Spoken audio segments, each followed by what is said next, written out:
But yeah, let's get into the top.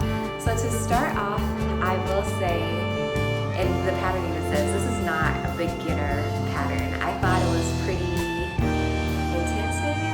It was there was a lot to it. I got a little confused. I did have to contact the designer, but she was so helpful. I think I contacted her. Dang, I'm trying to remember the part I contacted her on, but it was somewhere around this part where I was doing the neckline, I think. How to get into that, I got confused, but there was no gauge to this pattern, and she said just use any, I believe DK weight yarn, which I use Curio number 3, my favorite, thread that I keep talking about. By the way, I only have one more ball left, so I'm pretty sure this will be my last Curio number 3 project for a while, and I planned out my stuff for the rest of the year, and I don't think I'm going to use it again, but don't hold me to that because, again, it is my favorite, so if I can find a way to use it, I will use it. But she said use any DK weight yarn, which when you do all the math and find the weight per gram, this falls into a DK weight category that I found. I'll show you a chart that I found that I basically used, but once you, there's this chart that kind of tells you what each, or what yards per gram or 100 grams something is, and that will tell you what it falls into, and this falls into the DK weight category. Anyways, I used Curio number 3, no gauge, and I think the yarn I used first off was way too thin for this project, so there in the pattern it says to repeat certain rows to be able to do the neckline. As you might be able to tell, the neckline's a little bit lower than I like, and when I add a shirt underneath it, it just doesn't look right to me, so I don't know. I'm not sure how often I'd wear this top, to be honest with you. And I'm still gonna think about more ways to style it where it's not such a deep neckline, but that's just a personal preference. Some people might love this look, which is not ugly, it's just not comfortable for me.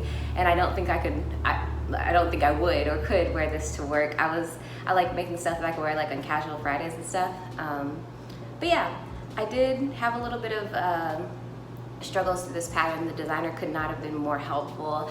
I do think it came out pretty cute. There's some things that I wasn't a huge fan of, but I'm not really sure what I did wrong, if that makes any sense. But I did try. Most of all, I learned some new stitches that I've never heard of in my entire life, so that was really, really cool, and I just really liked learning on this pattern. I will say that this is a super flowy top, and she suggested using a natural fiber such as cotton or, what did she say, bamboo. She mentioned some suggestions for fibers that you should use. But if I were someone doing this top all over again, what I would do, because it wasn't in the pattern and I don't think it was in the description on her Etsy shop, is I would specifically ask her either what yarn she used, but really all you need to know is how many total yards her yarn had that she used and how much weight it had. So basically you can get a very good or similar yarn. And because I didn't know and it said use anything and there was no gauge, I was just like, okay, well, Curio, cotton, it met all the requirements, I thought. And looking back, I would have rather used something so that the top looked way more like hers. I'm gonna show you a picture of the top because this is how hers looked. And honestly, I think hers looks a lot better than mine. Mine is not ugly, mine is not bad, but hers looks a lot better. And I think that's undeniable. If you disagree, let me know in the comments below. But yeah, I do like the top. I did learn a lot. No complaints about anything. She was so helpful. So honestly, I would suggest this pattern to anybody. I just would not suggest this to be your first pattern that you ever try. I would get a few patterns under your belt before you do something like this and take a shot at it and see how you like it. But yeah, I will be back next time with my next project. Don't forget, I do have a pattern of my own on sale. It is on Etsy and it is on Ravelry, and I will link those down below. But yeah, I'll see you next time. Bye.